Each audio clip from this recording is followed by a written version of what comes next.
अस्सलाम dear students, आज के इस सेशन में चैप्टर 7 सर्किल के रिमेनिंग क्वेश्चन हम डिस्कस करेंगे। सबसे पहले हम क्वेश्चन डिस्कस करेंगे वो question number 10। Find the equation of the circle which passes through the point -2, -4।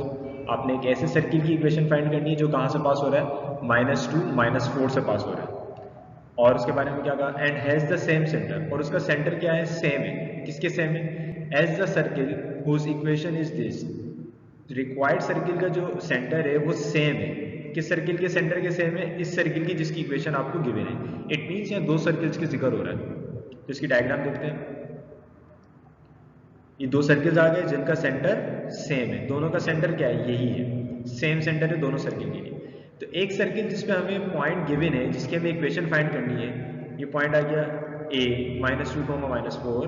ये आपका रिक्वायर्ड सर्किल है, जो बाहर वाला बड़ा सर्किल है, ये रिक्वायर्ड है, जिसकी इक्वेशन आपने मालूम करनी है। और ये गिवन सर्किल है। गिवन सर्किल की इक्वेशन आपको क्या गिवन है, x² + y² -4x - 6y - 23 = 0। तो स्टूडेंट्स ये सर्किल जो है, इसकी इक्वेशन आपको गिवन है। जो अंदर वाला सर्किल है, जो छोटा सर्किल है, उसकी इक्वेशन आपको गिवन है। और जो बड़ा सर्किल है, जो बाहर सर्किल है, इसकी इक्वेशन आपने फाइंड करनी है। और ये सर्किल कहाँ से पास हो रहा है, a -2, -4 से। इट मीन्स उस सर्किल पर आपको एक पॉइंट पता है, उस सर्किल पर आपको एक अदद पॉइंट पता है। और आपसे कहा गया है कि जो रिक्वायर्ड सर्किल है, जो बड़ा वाला सर्किल है, उसका और ये जो गिवन सर्किल है, जिसकी इक्वेशन आपको गिवन है, दोनों का सेंटर क्या है, सेम है। इट मीन्स अगर मैं इस स्मॉल सर्किल का, जिसकी इक्वेशन मुझे गिवन है, अगर मैं इसका सेंटर निकालूं, तो वही सेंटर किसका भी होगा, रिक्वायर्ड सर्किल का भी होगा। तो चलिए स्टूडेंट्स, हम इस गिवन इक्वेशन से इस सर्किल का सेंटर निकालते हैं। ये आपके पास आ गया required circle. Let C be the centre of the circle. C को हमने क्या कह दिया, सेंटर ऑफ द सर्किल। इस सर्किल को हमने क्या नाम दिया, C. a -2, -4 B the point on required circle. a जो है -2, -4, ये कौन सा पॉइंट है जो रिक्वायर्ड सर्किल पर मौजूद है। Equation of given circle is, ये जो सर्किल की हमें इक्वेशन गिवन है वो x² + y² -4x - 6y - 23 = 0। सो पहले मैं इस गिवन सर्किल का सेंटर मालूम करूंगा। जो स्मॉल सर्किल है, इसका मैं सेंटर मालूम करूंगा, वही सेंटर फिर रिक्वायर्ड का भी होगा, जो बाहर वाला सर्किल है। तो इसका सेंटर मालूम करने के लिए हमने इसको कंपेयर कराना होगा। Compare with x² + y² + 2gx + 2fy + c = 0। तो इससे जब मैं इसको इससे कंपेयर कराऊंगा, तो आप स्टूडेंट्स ये देखें कि x पावर 1 का जो वेरिएबल है, वो x पावर 1 के वेरिएबल कोफिशिएंट के बराबर आ जाएगा। x पावर 1 का कोफिशिएंट x पावर 1 के कोफिशिएंट के बराबर, मतलब 2g बराबर आ जाएगा -4 के। सिमिलरली y पावर 1 का कोफिशिएंट y पावर 1 के कोफिशिएंट के बराबर आ जाएगा। इट मींस 2f बराबर आ जाएगा -6 के, और कांस्टेंट बराबर आ जाएगा कांस्टेंट के, c बराबर आ जाएगा -23 के। सो हमें 2g को -4 के बराबर, 2f को -6 के बराबर और c को -23 के बराबर हमने कंपेयर करा लेंगे। सो एक भी इक्वेशन कुछ सिस्टम बन जाएगी आपके पास। 2g = -4, 2f = -6, c = -23। तो स्टूडेंट c की वैल्यू तो हमारे पास आ गई, c = -23। यहाँ से g की अगर मैं वैल्यू निकालना चाहूँ, तो ये बन जाएगी 2 से 4 कैंसिल होगा, तो g की वैल्यू क्या आ जाएगी, -2। स्टूडेंट्स 2g = -4 है ये। तो जब कैंसिलेशन होगी तो g की वैल्यू -2 आ जाएगी। सिमिलरली जब 2 से -6 कैंसिल होगा तो f की वैल्यू आ जाएगी -3। सो g की वैल्यू हो जाएगी 2, -f की वैल्यू 3। अब हमने -g की वैल्यू क्यों निकाली, तो स्टूडेंट्स -g और -f सेंटर के कोऑर्डिनेट से, जब हमने general equation of circle discuss की थी, तो मैंने आपसे कहा था कि जब आप सेंटर फाइंड करोगे तो वो उसके कोऑर्डिनेट्स क्या होंगे, -g और -f। तो -g -f आने का मतलब आपके पास क्या आ गया, सेंटर। -g की वैल्यू 2, -f की वैल्यू 3, तो आपके पास आ गया therefore centre -g, -f = c 2, 3। Students हम सेंटर के लिए g और f की वैल्यू नहीं रखेंगे, बल्कि -g और -f की। तो g से -g की वैल्यू किस तरह से निकाली हमने, माइनस को मल्टीप्लाई करा दिया। सो जब ये हो जाएगा -g और माइनस प्लस का 2, इसी तरह ये -f माइनस का 3। या इन अदर वर्ड्स हमने वैल्यूज को शिफ्ट करा दिया। प्लस का g वहां जाके माइनस का g हो जाएगा, माइनस का 2 equals to left hand side पे आके प्लस का 2 हो जाएगा। तो जब भी -g = 2 हो जाएगा।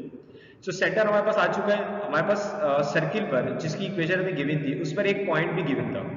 तो अगर मैं सेंटर से लेकर उस पॉइंट तक का डिस्टेंस निकाल लूँ, तो मेरे पास रेडियस आ जाएगा। तो स्टूडेंट्स हम C से लेकर उस पॉइंट A तक का डिस्टेंस निकालते हैं। सो आपका डिस्टेंस फॉर्मूले का रेफरेंस आ गया d equals to root x2 minus x1 का square plus y2 minus y1 का होल स्क्वायर। c से लेके a तक का डिस्टेंस मालूम कर रहे हैं, so root minus two whole square plus y2 is -4 minus फॉर्मूले का y1 is 3, so x2 minus x1 c और a के हमने सिंपल कोऑर्डिनेट्स पुट करें, सो हो जाएगा -2 माइनस 4 का whole square plus -4 minus 3 minus 7 का whole square. C A equals to root -4 का स्क्वायर 16 प्लस -7 का square 49। C A equals to root 16 plus 49 is 65 units, so root 65 units. ये आपके पास क्या आ गया, सी ए का डिस्टेंस। सी क्या था, सेंटर था, और ए तो था वो रिक्वायर्ड सर्किल का पॉइंट था, तो सर्किल से लेके उस पॉइंट तक का डिस्टेंस क्या कहलाएगा आपके पास, रेडियस। सो आपके पास स्टूडेंट्स रेडियस आ गया, radius r equals to root 65 units. Students अब आपके पास रेडियस भी आ चुका है और उस सर्किल का सेंटर भी आ चुका है। ये हमने सर्किल का कौन सा सर्किल का सेंटर निकाला था, हमने गिवन सर्किल के इक्वेशन से सेंटर निकाला था, लेकिन क्योंकि क्वेश्चन में कहा था कि गिवन सर्किल और रिक्वायर्ड सर्किल दोनों का सेंटर सेम है, तो रिक्वायर्ड सर्किल का भी सेंटर ये होगा। हम इस सेंटर को और इस रेडियस को यूज करके इक्वेशन फाइंड करेंगे। जब सेंटर और रेडियस गिवन हो तो हम जो इक्वेशन यूज करते हैं सर्किल की इक्वेशन फाइंड करने के लिए वो है standard equation of circle, which is x minus a का whole square plus y minus b का whole square equals to r square. इसमें a और b क्या है, सेंटर के कोऑर्डिनेट्स। सेंटर के कोऑर्डिनेट्स यहाँ क्या है, 2 और 3, तो इस a की जगह आ जाएगा 2, इस b की जगह 3, इस r की जगह रेडियस क्या है, रूट 65। तो सिंपल हमने वैल्यूज पुट करनी है, x माइनस 2 का whole square plus y minus 3 का whole square equals to root 65 का होल स्क्वायर। अब स्टूडेंट्स यहाँ पे a माइनस b के होल स्क्वायर का फॉर्मूला अप्लाई हो रहा है, सेकेंड टर्म में भी a माइनस b के होल स्क्वायर का फॉर्मूला अप्लाई हो रहा है। यहाँ पे स्क्वायर से रूट कैंसिल होगा, 65 बाहर आ जाएगा। तो स्टूडेंट्स यहाँ पे हो जाएगा ये x square minus 4x plus 4 A square minus 2ab plus b square plus a square means y का square minus 2ab means minus 6y plus b square means 3 का स्क्वायर 9 इक्वल्स टू, इस square से root cancel 65 बाहर। Students अब हम इस in terms को arrange कर लेते हैं। X square plus y square हमने शुरू में लिख लिया, माइनस 4x माइनस 6y, ये प्लस 4 और प्लस 9 मिलकर plus 13 equals to 65 as it is. Now students अब ये 65 जब यहाँ के माइनस होगा, x square plus y square minus 4x minus 6y as it is plus का 13, 65 जब यहाँ के माइनस होगा तो हो जाएगा 13 माइनस 65 इज माइनस 52। तो स्टूडेंट्स ये हमारे पास उस सर्किल की इक्वेशन आ गई। अब हम नेक्स्ट क्वेश्चन की तरफ मूव करते हैं। Question number 13, find the equation of the circle of radius a। हमें एक ऐसे सर्किल की इक्वेशन मालूम करनी है जिसका रेडियस क्या गिवन है हमें a, which passes through the points on the axis of x। वो कहां से पास हो रहे हैं, एक्सिस ऑफ x के पॉइंट से पास हो रहे हैं। वो कौन से पॉइंट्स हैं, which are at a distance b from the origin। वो दोनों पॉइंट्स ओरिजिन से b डिस्टेंस पर है। एक सर्किल जिसकी इक्वेशन आपने फाइंड करनी है उसका रेडियस क्या है a, और वो दो पॉइंट से पास हो रहे हैं एक्स एक्सिस पर। एक्स एक्सिस पर वो पॉइंट कौन से हैं, वो पॉइंट जो है वो ओरिजिन से लेकर b डिस्टेंस पर मौजूद है। तो स्टूडेंट्स अब इसकी डायग्राम देखते हैं, डायग्राम से आपको ये क्वेश्चन मजीद क्लियर हो जाएगा। एक्स एक्सिस वाई एक्सिस, ये एक सर्किल है जो कहां से पास हो रहा है, दो एक्स एक्सिस के दो पॉइंट से पास हो रहा है। वो जो दो पॉइंट्स हैं वो है a, ये सेंटर आ गया आपके पास a b, 0 and b minus b, 0। Students ये इनको पॉइंट्स को कोऑर्डिनेट्स किस तरह से दिए, देखिए क्वेश्चन में कहा गया था कि एक्स एक्सिस पर जो दो पॉइंट्स बन रहे हैं वो ओरिजिन से लेकर b डिस्टेंस पर है। वो दोनों पॉइंट्स कहां पर है, b डिस्टेंस पर। तो अगर ये b डिस्टेंस पर है तो इस पॉइंट का इस ओरिजिन से लेकर डिस्टेंस कितना होगा, b। इट मींस इसका हॉरिजॉन्टल डिस्टेंस b है तो इसकी x की वैल्यू तो b हो जाएगी, और ये पॉइंट क्योंकि x एक्सिस पर है तो y 0। सिमिलरली इस ओरिजिन से लेके इस पॉइंट का डिस्टेंस भी कितना है, b। लेकिन क्योंकि ये लेफ्ट हैंड साइड पर है इस वजह से इसकी x की वैल्यू क्या हो जाएगी, -b, और क्योंकि ये पॉइंट x एक्सिस पर है तो y की वैल्यू यहाँ पर भी 0 रहेगी। तो स्टूडेंट्स हमें ये दो पॉइंट्स गिवन है और हमें क्या गिवन है, रेडियस क्या गिवन है a। तो सेंटर से लेके किसी भी पॉइंट तक का डिस्टेंस वहां पर रेडियस होता है, जो कि रेडियस हमें क्या गिवन है, a। Let a b, 0 and b minus b, 0 are the points on circle. ये दो पॉइंट्स इस सर्किल पर मौजूद हैं और रेडियस हमें कितना गिवन है, a units. According to general equation of circle, general equation of circle क्या थी हमारे पास, x square plus y square plus 2gx plus 2fy plus c equals to 0। इसको हमने क्या नाम दे दिया, इक्वेशन a का। स्टूडेंट्स अब आपने इस सर्किल की इक्वेशन में इन दोनों पॉइंट्स को बारी बारी पुट करके इक्वेशंस फाइंड करनी है। तो पहले प्रूफ पॉइंट पुट करेंगे a b, 0, फिर पुट करेंगे b माइनस b, 0 और इस रेडियस का भी इस्तेमाल होगा जिससे हमारे पास तीसरी इक्वेशन आएगी। दो इक्वेशन हमारे पास a और b को यूज करके आ जाएंगी, थर्ड इक्वेशन कहाँ से आएगी, इस रेडियस को यूज करके। तो स्टूडेंट्स अब हम इस इक्वेशन में पॉइंट a और पॉइंट b को पुट करेंगे। So since circle is passing through a b, 0, circle क्योंकि इस पॉइंट से पास हो रहा है तो मैं इस पॉइंट को सर्किल की इक्वेशन में रख सकता हूँ। सर्किल की इक्वेशन मीन जनरल इक्वेशन में। So equation a becomes, equation a अब क्या बन जाएगी, x स्क्वायर मीन्स b का square plus y square means 0 का स्क्वायर प्लस 2gx x की जगह b प्लस 2fy y की जगह 0 plus c equals to 0, b square ये 0 टर्म्स खत्म हो जाएगी प्लस 2gb प्लस ये टर्म खत्म हो जाएगी plus c equals to 0। Equation number 1, ये आपके इक्वेशन नंबर 1 का भाई जब आपने a पॉइंट को इस सर्किल की इक्वेशन में पुट किया। स्टूडेंट्स अब हम सर्किल में जो पॉइंट b से पास हो रहा था अब हम उस पॉइंट को भी इसमें पुट करेंगे। सर्किल की equation, circle is passing through a minus b, 0, sorry b minus b, 0। अब हम इस b पॉइंट को सर्किल की इक्वेशन में पुट करेंगे। So x square means minus b का square plus y square means 0 का square plus 2gx x means minus b plus 2fy means 0 plus c equals to 0। So minus b का square b square, ये 0 वाली term खत्म, plus 2 minus b से multiply होगा तो हो जाएगा माइनस 2gb, ये टर्म 0 हो जाएगी plus c equals to 0। Equation number 2, दो इक्वेशन आपके पास आ गई। स्टूडेंट्स हमें 3 इक्वेशन चाहिए होती है, हमें 3 इक्वेशन चाहिए होती है ताकि हम GFC की वैल्यू फाइंड कर सकें। तो थर्ड इक्वेशन के लिए अब हमें रेडियस गिवन था, इसमें हमें रेडियस क्या गिवन था, a, तो हम उस रेडियस को यूज करके थर्ड इक्वेशन फाइंड करेंगे। तो फ्रेंड्स हमने इस क्वेश्चन जनरल इक्वेशन सर्किल जब हमने डिस्कस की थी तो मैंने वहां पे आपको एक रिलेशन लिखवाया था कि c equals to g square plus f square minus r square. हम उस रिलेशन को यूज करके GFC की फॉर्म में थर्ड इक्वेशन लेके आएंगे। So c equals to g square plus f square minus radius हमें कितना गिवन है, a, तो रेडियस का स्क्वायर मीन्स a का स्क्वायर, a स्क्वायर, ये आपके पास आ गई थर्ड इक्वेशन। अब स्टूडेंट अब हमने इन तीनों इक्वेशंस को सॉल्व करके GFC की वैल्यूज फाइंड करनी है। सो सबसे पहले हम जो इक्वेशन सॉल्व कर रहे हैं, हम इक्वेशन 1 और 2 को ऐड कर रहे हैं। अब हम ऐड क्यों कर रहे हैं, क्योंकि ताकि हमारे पास क्योंकि G का जो कोफिशिएंट है 2b और G का कोफिशिएंट 2b दोनों में सेम है और दोनों के साइंस क्या है, डिफरेंट। तो सिंपल अगर मैं इनको ऐड कर दूं तो मेरे पास ये G वाली वैल्यू कैंसिल हो जाएगी और किसकी वैल्यू आ जाएगी, C की। सो इक्वेशन 1 आपके पास है b square plus 2gb plus c equals to 0। Equation number 2 b square minus 2gb plus c equals to 0। क्योंकि हम इन दोनों इक्वेशंस को ऐड कर रहे हैं तो सेकंड इक्वेशन के साइन चेंज करने की जरूरत नहीं है। सो सिंपल हम इसको ऐड कर देंगे, b square plus b square हो जाएगा 2b स्क्वायर, ये दोनों terms cancel, plus c is plus 2c equals to 0। 2c as it is, plus का 2b स्क्वायर इक्वल्स टू की राइट हैंड साइड में जाके माइनस का 2b स्क्वायर, इस 2 से ये 2 कैंसिल, c की वैल्यू आपके पास आ गई माइनस b स्क्वायर।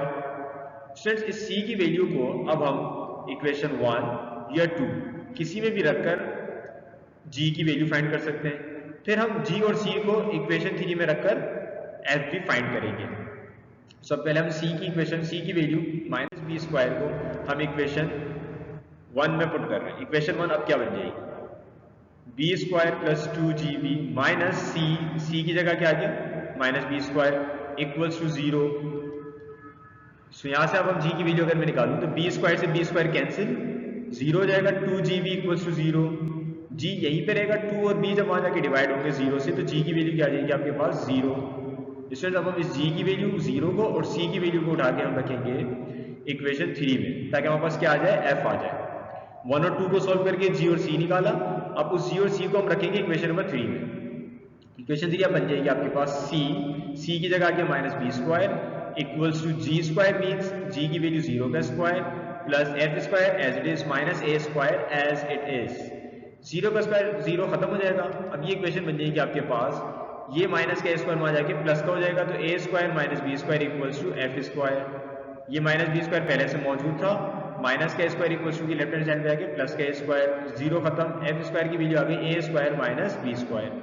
इसमें जब ये स्क्वायर हटेगा तो प्लस माइनस के साथ रूट लग जाएगा इसमें, जब ये स्क्वायर हटेगा तो प्लस माइनस के साथ रूट। सो f की दो वैल्यूज आई, plus minus root a square minus b square.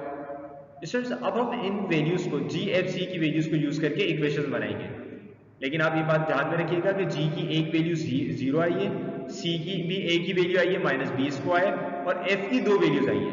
It means पहले हम g equals to 0, c equals to -b² और f equals to +√a² -b² use करेंगे।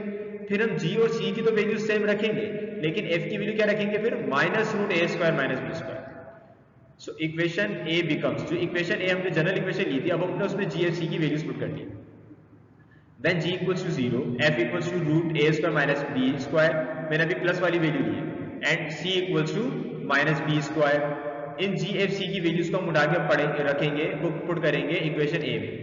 तो अभी हो जाएंगी कुछ इस तरह से x² + y² + 2g, g की जगह 0, x + 2f, f की जगह √a² -b², y as it is, plus c की जगह पे -b²। हमने इक्वेशन a में g, f और c की जगह वैल्यूज पुट कर दी। अब ये इक्वेशन हो जाएगी कुछ इस तरह से x² + y² प्लस ये 2 × 0 × x की पूरी टर्म 0 हो जाएगी, plus 2√a² -b² y plus minus -b² equals to 0। ये इक्वेशन कब आई स्टूडेंट? जब आपने g equals to 0, f equals to +√a² -b² and c equals to 0 use किया। अब सेम वैल्यूज होगी बट f की चेंज होगी जो कि नेगेटिव हो जाएगी। When g equals to 0, f equals to -√a² -b² and c equals to 0। Same हमने वैल्यूज पुट करी यहाँ पर भी, g की जगह 0, f की जगह -√a² -b², c की जगह -b²। ये टर्म अगेन 0 हो जाएगी, प्लस माइनस का 2√a² -b² plus -b²। Almost same equation है, सिर्फ f की वजह से जो चेंज आ रहा है प्लस और माइनस का, सिर्फ वो चेंज आया है। सो स्टूडेंट ये वो दो रिक्वायर्ड इक्वेशन ऑफ सर्किल थी। अब हम नेक्स्ट क्वेश्चन की मूव करेंगे, क्वेश्चन नंबर 16। ये question number 16 exactly last question की तरह है। जिस तरह से हमने लास्ट क्वेश्चन किया सेम उसी तरीके से ये क्वेश्चन भी सॉल्व होगा, सेम उसी तरीके से। यहाँ पर भी आप देखिए हमें 2 पॉइंट्स गिवन है, वहां पर भी हमें क्या 2 पॉइंट्स गिवन थे, कौन कौन से, b, 0 और -b, 0। उसकी जगह हमें क्या गिवन है यहाँ पर a, 0 और -a, 0। वहां में रेडियस गिवन था a, यहाँ रेडियस आपको गिवन है √a² + b²। तो स्टूडेंट्स आपने इस रेडियस को देख के नहीं घबराना, ये ज्यादा क्वेश्चन आसान है। इसकी अगर मैं डायग्राम बनाऊं तो डायग्राम इसकी बनेगी कुछ इस तरह से कि आपके पास एक सर्किल होगा जो एक्स एक्सिस को अगेन सेम उन दो पॉइंट से पास हो रहा होगा जिनके कोऑर्डिनेट्स हमें क्या गिवन है, a, 0, ये प्लस का a, 0 होगा, ये माइनस का a, 0, ये 2 पॉइंट्स होंगे। स्टूडेंट्स ये कौन सा होगा, प्लस का a, 0 और रेडियस हमें क्या गिवन है, √a² + b²। अगर मैं इस डायग्राम को कंपेयर कराऊं क्वेश्चन नंबर 15 से, सो इसके जो सॉल्व करने पे आंसर आएंगे वो होंगे c = -a²। जिस तरह क्वेश्चन 15 में क्या आया था, c = -b² आया था, g वहां पर भी 0 था, f वहां पर आया था +√a² -b²। यहाँ पे क्या आएगा आपके पास, f = +-b। तो स्टूडेंट्स ये क्वेश्चन आपको खुद से अटेम्प्ट करना होगा। सो स्टूडेंट्स आपने क्वेश्चन नंबर 16 को क्वेश्चन नंबर 13 की तरह ही खुद से अटेम्प्ट करना होगा। इवन क्वेश्चन नंबर 16 13 से ज्यादा आसान होगा। इसमें जो रूट आपको नजर आ रहा है रेडियस में, ये कैंसिल हो जाएगा। तो स्टूडेंट अब अपने दूसरे टॉपिक की तरफ बढ़ते हैं। When circle touch x y axis, अगर सर्किल किस किस को टच कर रहा हो, एक्स और वाई एक्सिस को। सो ये आ गया वाई एक्सिस, ये एक्स एक्सिस। अगर सर्किल टच कर रहा है किसको, एक्स एक्सिस को, सेंटर के कोऑर्डिनेट्स क्या होते हैं, सेंटर के कोऑर्डिनेट्स होते हैं -g, -f। अगर सर्किल एक्स एक्सिस को टच कर रहा है तो सेंटर से लेके किसी भी पॉइंट तक का डिस्टेंस क्या कहलाता है, रेडियस। और अगर मैं आपसे कहूं कि इस पॉइंट का वर्टिकल डिस्टेंस कितना है, तो आप कहोगे सर इस पॉइंट का वर्टिकल डिस्टेंस मींस एक्स से जो डिस्टेंस, एक्स एक्सिस जो डिस्टेंस होगा वो डिस्टेंस y की वैल्यू बताएगी। y की वैल्यू क्या है, -f। तो इस पॉइंट का एक्स एक्सिस से डिस्टेंस कितना हो जाएगा, ये वाला डिस्टेंस, वर्टिकल डिस्टेंस -f। और यही क्योंकि ये सर्किल इस एक्स एक्सिस को टच कर रहा है तो इस सेंटर से लेके इस सर्किल के इस पॉइंट तक का भी डिस्टेंस क्या हो जाएगा, -f। ये डिस्टेंस -f और रेडियस दोनों सेम। तो जब सर्किल एक्स एक्सिस को टच करे तो रेडियस किसके बराबर होगा, -f के बराबर। ये रेडियस की डिस्टेंस कितना हो जाएगा, -f। तो when circle touch x axis radius r = -f। Students एक दफा और सुने, इस सेंटर से लेके इस पॉइंट तक का डिस्टेंस कितना क्या कहलाएगा, सर्किल के इस पॉइंट तक का डिस्टेंस, रेडियस। क्लियर।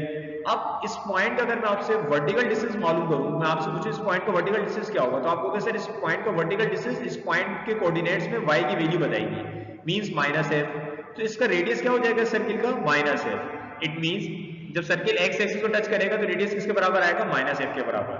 सिमिलरली अगर ये सर्किल y एक्सिस को टच करे तो क्या इसका रेडियस क्या होगा, अब सर्किल क्योंकि y एक्सिस को टच कर रहा है तो इसका सेंटर कोऑर्डिनेट्स माइनस जी माइनस एफ, या ये आपके पास रेडियस, ये डिस्टेंस कितना होगा? आप क्योंकि इस पॉइंट से लेके y एक्सिस से कुछ पॉइंट का हॉरिजॉन्टल डिस्टेंस फाइंड करना चाह रहे हो तो हॉरिजॉन्टल डिस्टेंस होगा माइनस जी, और इस पॉइंट से लेके सेंटर से लेके सर्किल के इस पॉइंट तक का डिस्टेंस भी क्या होगा? रेडियस। तो अब जो रेडियस बराबर आ गया किसके? माइनस जी के। So it means when circle touch y axis then radius r equals to minus G. तो स्टूडेंट्स आपने दोनों बातें ध्यान में रखनी है कि अगर सर्किल x एक्सिस को टच करे तो रेडियस माइनस एफ के बराबर, और अगर सर्किल y एक्सिस को टच करे तो रेडियस माइनस जी के बराबर होता है। और अगर सर्किल दोनों को टच करे, when circle touch both axis then radius minus G और माइनस एफ दोनों के बराबर होगा। तो स्टूडेंट्स अब हम नेक्स्ट क्वेश्चन में ये कंडीशंस यूज करेंगे। तो आपने ध्यान में रखना है कि अगर x एक्सिस को टच करे रेडियस सर्किल अगर x एक्सिस को टच करे तो रेडियस माइनस एफ के बराबर, और सर्किल y एक्सिस को अगर टच कर रहा है तो रेडियस किसके बराबर होगा? माइनस जी के बराबर। सो नेक्स्ट क्वेश्चन की तरफ मूव करते हैं। अब जो आपका क्वेश्चन है क्वेश्चन नंबर 15, उसमें आपसे कहा गया find the equation of the circle which touch x axis and passes through the point 1, -2 and 3, -4। इन दो पॉइंट से पास हो रही है, सर्किल पास हो रहा है और किसको टच कर रहा है? x एक्सिस को टच भी कर रहा है। तो दो कंडीशन गिवन है, एक तो दो पॉइंट से पास हो रहा है, ठीक है, और क्या बताया गया है कि सर्किल जो है वो x एक्सिस को टच भी कर रहा है। तो इसकी जो डायग्राम बनेगी कुछ इस तरह से होगी। ये सर्किल x एक्सिस को टच कर रहा है और इसमें जो दो पॉइंट्स गिवन है वो है, एक ये पॉइंट है और एक ये पॉइंट। a के कोऑर्डिनेट्स 1, -2, b के कोऑर्डिनेट्स 3, -4। स्टूडेंट्स आप पॉइंट्स दे सकते हैं, पॉइंट में x की वैल्यू पॉजिटिव है, y की नेगेटिव, तो इसका मतलब ये फोर्थ क्वाड्रेंट में होगा। या इस पॉइंट में भी x की वैल्यू पॉजिटिव, y की नेगेटिव, इसका मतलब ये पॉइंट भी फोर्थ क्वाड्रेंट में होगा। इसी वजह से हमने सर्किल भी फोर्थ क्वाड्रेंट में ही बनाया है। Let a 1, -2 and b 3, -4 are the points on the circle which touch x axis। हमने उन दो पॉइंट्स को जो क्वेश्चन में गिवन थे 1, -2 एंड 3, -4, उनको हमने क्या नाम दिया? a और b का।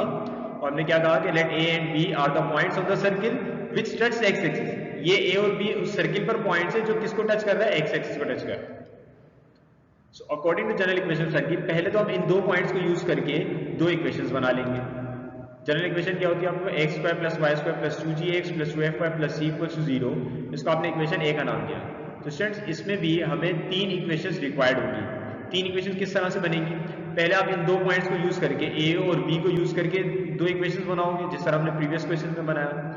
थर्ड इक्वेशन के लिए आपको कंडीशन गिवन है कि विच टच x एक्सिस। आपने एक ऐसे सर्किल की इक्वेशन मालूम करनी जो किसको टच कर रहा है? x एक्सिस को। तो स्टूडेंट इससे पहले वाले क्वेश्चन अगर आपको याद हो तो आपने उसमें आपको रेडियस डायरेक्टली गिवन था।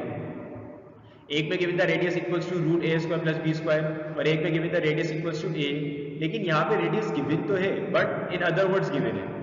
किस तरह से गिवन है कि हमें क्वेश्चन में कहा गया कि x एक्सिस को सर्किल टच कर रहा है। तो अगर सर्किल x एक्सिस को टच कर रहा है तो रेडियस किसके बराबर होगा? रेडियस -f के बराबर होगा। तो पहले हम इन दो पॉइंट्स को इसमें पुट करके दो इक्वेशंस फाइंड करेंगे। पहला पॉइंट जो आपको गिवन है वो है a 1, -2 lie on a circle, क्योंकि a 1, -2 सर्किल पर लाई कर रहे हैं, इस वजह से हम इस पॉइंट को सर्किल की इक्वेशन में रख सकते हैं। इक्वेशन a अब क्या बन जाएगी? x² मींस 1 का स्क्वायर प्लस y² मींस -2 का स्क्वायर प्लस 2gx, x की जगह 1 प्लस 2fy, y की जगह -2 प्लस c = 0। 1 का स्क्वायर इज 1, -2 का square 4, 2 times 1 is 2g, plus minus 2 times 2 4f, -4f plus c = 0। सो आपके फर्स्ट इक्वेशन आ गई 1 + 4 5 plus 2g -4f plus c = 0। ये फर्स्ट इक्वेशन कब आई? जब आपने a को यूज किया। अब हम यूज करेंगे पॉइंट b को। Since b 3, -4 lie on the circle, क्योंकि b भी जो है उस सर्किल पर लाई कर रहा है, तो इसको भी सर्किल की इक्वेशन में पुट कर देंगे। इक्वेशन a अब बन जाएगी x² मींस 3 का स्क्वायर प्लस y² मींस -4 का square plus 2gx, x means 3 plus 2fy means -4 plus c = 0। 3 का स्क्वायर 9, -4 का square 16, 2 times 3 is 6g, plus minus 2 times 4 is 8f, plus c = 0। 16 + 9 25 plus 6g minus 8f plus c = 0। ये आपके पास equation number 2 आ गई। Students अब equation number 3 के लिए हमें condition given थी कि सर्किल जो है वो x एक्सिस को टच कर रहा है। Since circle touch x axis, radius किसके बराबर हो जाएगा? -f के बराबर। ये कंडीशन हम पहले पढ़ चुके हैं। तो इस रेडियस को मैं यूज करूंगा इस रिलेशन में, जिस तरह हमें इससे प्रीवियस क्वेश्चन में भी रेडियस हमें डायरेक्टली गिवन था। यहाँ कहा था कि सर्किल x एक्सिस को टच कर रहा है, तो रेडियस किसके बराबर होगा माइनस एफ के। वहां जो रेडियस हमें डायरेक्टली गिवन होता था वो हम पुट कर देते थे, अब हम यहाँ रेडियस की जगह क्या पुट कर देंगे माइनस एफ। तो c equals to g square plus f square minus इस r की जगह आ जाएगा माइनस एफ का होल स्क्वायर। r किसके बराबर था माइनस एफ के बराबर। जब ये स्क्वायर माइनस एफ पर आएगा तो हो जाएगा प्लस का एफ स्क्वायर, तो इस एफ स्क्वायर से एफ स्क्वायर कैंसिल हो जाएगा, c की वैल्यू आ जाएगी आपके पास जी स्क्वायर। ये आ गया आपके पास थर्ड इक्वेशन। तो स्टूडेंट्स अब हम इन दोनों इक्वेशंस को यूज करके 1 और 2 और 3 को सॉल्व करके इन तीनों इक्वेशंस को सॉल्व करके हमने जीएफसी की वैल्यू फाइंड करनी है। लेकिन पहले हम क्या करेंगे, इस 1 और 2 को सॉल्व करके किसको कैंसिल करेंगे हम, एफ वेरिएबल को। किस वेरिएबल को हम कैंसिल करेंगे, एफ को। एफ को ही क्यों कर रहे हैं, क्योंकि आप स्टूडेंट अगर आप देखें तो थर्ड इक्वेशन में एफ मौजूद नहीं है। थर्ड जो इक्वेशन है वो सी और जी की फॉर्म में है। तो अगर मेरे पास सी और जी की फॉर्म में एक और इक्वेशन आ जाए, सी और जी की फॉर्म में अगर एक और इक्वेशन आ जाए तो मैं उन दोनों को सॉल्व करके सी और जी की इक्वेशन वैल्यूज निकाल सकता हूं। तो मैं कोशिश ये करूंगा कि 1 और 2 में से क्या कैंसिल कर दूं, एफ। तो स्टूडेंट अगर मुझे f को कैंसिल करना है तो मुझे इक्वेशन 1 को 2 से मल्टीप्लाई कराना होगा। इक्वेशन 1 को 2 से मल्टीप्लाई कराना होगा ताकि f का कोफिशिएंट क्या बन जाए 8। यहाँ पर भी f का कोफिशिएंट 8 है। तो मैं इक्वेशन 1 को मैं 2 से मल्टीप्लाई कराने के बाद स्टूडेंट्स आप गौर करें तो इन दोनों के साइंस जो है वो सेम है। तो अगर दोनों के साइन सेम हो तो हमें क्या कराना होता है, सब्ट्रैक्ट कराना होता है। इट मीन्स मैं इस इक्वेशन 2 में से इक्वेशन 1 को सब्ट्रैक्ट कराऊंगा, लेकिन पहले इस इक्वेशन 1 को किससे मल्टीप्लाई कराना होगा, 2 से, ताकि f का कोफिशिएंट सेम हो जाए। तो स्टूडेंट्स हम यहाँ पे स्टेटमेंट देंगे, मल्टीप्लाई इक्वेशन 1 बाई 2। पहले हम इक्वेशन 1 को 2 से मल्टीप्लाई कराएंगे ताकि f का कोफिशिएंट सेम हो। देन सब्ट्रैक्ट फ्रॉम 2, इक्वेशन 2 में से सब्ट्रैक्ट करना है तो इक्वेशन 2 पहले आ जाएगी। हमने सब्ट्रैक्ट किसको करना है, इक्वेशन 1 को।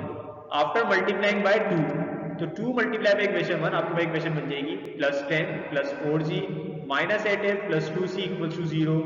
स्टूडेंट्स क्योंकि हम सब्ट्रैक्ट करा रहे हैं तो सारी इक्वेशन सब तमाम एक सेकंड इक्वेशन की तमाम साइंस चेंज हो जाएंगे। ये प्लस का 10 था अब माइनस का हो जाएगा, प्लस का 4g था अब माइनस का 8f था अब प्लस का 8f, प्लस का 2c था अब ये हो जाएगा माइनस का 2c। तो स्टूडेंट्स अब ये 25 माइनस 10 आपके पास हो जाएगा 15, 6g माइनस 4g हो जाएगा 2g, माइनस 8f प्लस का 8f cancel, plus c minus 2c हो जाएगा माइनस c इक्वल्स टू 0। ये आ गया आपके पास इक्वेशन नंबर 4। स्टूडेंट अब हम put c equals to g square in equation 4। जो थर्ड इक्वेशन आपकी बनी हुई थी c equals to g square, उसको उठा के आप कहां पुट कर दोगे, इक्वेशन नंबर 4 में। तो इक्वेशन नंबर 4 आ जाएगी अब 15 प्लस 2g माइनस इस c की जगह क्या आ जाएगा g स्क्वायर। इस जगह मैं इसको अरेंज कर लूं तो तमाम टर्म्स को अगर मैं दूसरी साइड पे शिफ्ट करा दूं तो g स्क्वायर प्लस का हो जाएगा प्लस का 2g माइनस का 2g हो जाएगा प्लस का 15 माइनस 15 इक्वल्स टू 0। सो अब हम इस इक्वेशन को, ये क्वाड्रेटिक इक्वेशन को फैक्टराइज करेंगे जो 5 और 3 में फैक्टराइज हो गया। सो बड़ी वैल्यू को मिडिल टर्म का साइन -5 और स्मॉल वैल्यू को मल्टीप्लाई कराएंगे माइनस माइनस प्लस का 3g, फर्स्ट वैल्यू और last value as it is. अब फर्स्ट टू टर्म में से g कॉमन आ रहा है, बच जाएगा g -5 प्लस इन दो टर्म में से 3 कॉमन आ रहा है, क्या बचेगा g -5 इक्वल्स टू 0। अब इन दोनों टर्म्स में से ये g -5 कॉमन आ रहा है, g -5 कॉमन लेंगे, फर्स्ट टर्म में बचेगा g, सेकंड में बचेगा +3। अब g -5 इक्वल्स टू 0 अलग, g +3 इक्वल्स टू 0 अलग। सो g की वैल्यू यहाँ से आ जाएगी 5 तो g की वैल्यू आ जाएगी -3। तो स्टूडेंट्स अब हम आपका g की वैल्यू और 5 और g की वैल्यू -3 को उठा के हम रखेंगे इक्वेशन नंबर 4 में। इसमें बारी बारी पुट करके c निकालेंगे। So when g equals to 5, 15 plus 2g, g की जगह 5 minus c equals to 0 as it is, minus का c इक्वल्स टू की राइट हैंड ब्रैकेट प्लस का c हो जाएगा 15 प्लस 2 टाइम्स 5 10, 15 प्लस 10 इज 25 तो c की वैल्यू आ गई 25। अब हम g की वैल्यू -3 पुट करेंगे। सो इक्वेशन 4 में ही g की वैल्यू -3 पुट करेंगे। सो इक्वेशन 4 बन जाएगी आपके पास 15 प्लस 2g, g की जगह -3 माइनस c इक्वल्स टू 0, यहाँ से c की वैल्यू आ जाएगी आपके पास 9। इस g और c को हम यूज करेंगे इक्वेशन नंबर 1 में और वहां से निकालेंगे हम f की वैल्यू। When c equals to 25 and g equals to 5, 5 plus 2g, g की जगह 5 minus 4f plus c, c की जगह 25 equals to 0, 5 plus 2 times 5 10, 10 plus 5 15 minus 4f equals to की राइट हैंड साइड जाएगा प्लस का 4f plus 25, 15 plus 25 is 40, 4f equals to 40, 4 से 40 cancel, f की value 10। Student अब हम इक्वेशन 1 में जो वैल्यूज पुट करेंगे वो c और g का जो सेकंड पेयर आया था वो पुट करेंगे। c की वैल्यू 9 आई थी जब g की वैल्यू -3 थी, तो 5 प्लस 2g, g की जगह -3 minus 4f as it is plus c, c की जगह 9 इक्वल्स टू 0। तो इसको हम सॉल्व करेंगे तो 5 plus minus minus 2 times 3 6, 5 minus 6 is -1, plus 9 minus का 4 है बिकॉज टू की राइट हैंड पे आ गया प्लस का 4 है, माइनस 1 प्लस 9 इज 8, 4 से 8 कैंसिल, एफ की वैल्यू 2। अब हम इन जी एफ सी की वैल्यू, जी की वैल्यू 5, सी की वैल्यू 25, एफ की वैल्यू 10, इन जी एफ सी की वैल्यू को रख के इक्वेशन ए में एक इक्वेशन निकालेंगे और फिर जी की वैल्यू माइनस सी, एफ की वैल्यू 2 और सी की वैल्यू 9, इन तीनों को रखकर इक्वेशन ए में रखकर इक्वेशन निकालेंगे। सो पहले हम इक्वेशन निकालना है, मैंने g equals to 5 and c equals to 25 and f equals to 10। Equation ए आपके पास बन जाएगी x square plus y square plus 2g, g की जगह 5x प्लस 2f, f की जगह 10y प्लस c की जगह 25। तो जब हम इसको सिंप्लीफाई करेंगे तो इक्वेशन आ जाएगी आपके पास x square plus y square plus 10x plus 20y plus 25 equals to 0। Students ये सर्किट की इक्वेशन आई जब आपने g, f और c यूज किया। अब हम g की वैल्यू -3, f की वैल्यू 2 और c की वैल्यू 9 यूज करेंगे। सो अब आपके पास इक्वेशन कुछ बन जाएगी इस तरह से, x square plus y square plus 2g, g की जगह -3x प्लस 2f, y की जगह प्लस f की जगह 2 आ जाएगा प्लस c की जगह 9। स्टूडेंट्स इसको सिंप्लीफाई करने के बाद आपके पास वैल्यू आ जाएगी x square plus y square minus 6x plus 4y plus 9 equals to 0। तो स्टूडेंट्स हमने वो दो रिक्वायर्ड इक्वेशंस फाइंड कर ली जो इससे हमें क्वेश्चन में कहा गया था। तो स्टूडेंट्स आज के इस सेशन में इतना ही, हम नेक्स्ट सेशन में मजीद क्वेश्चंस के साथ इंशाल्लाह मजीद क्वेश्चन डिस्कस करेंगे। अल्लाह हाफिज़।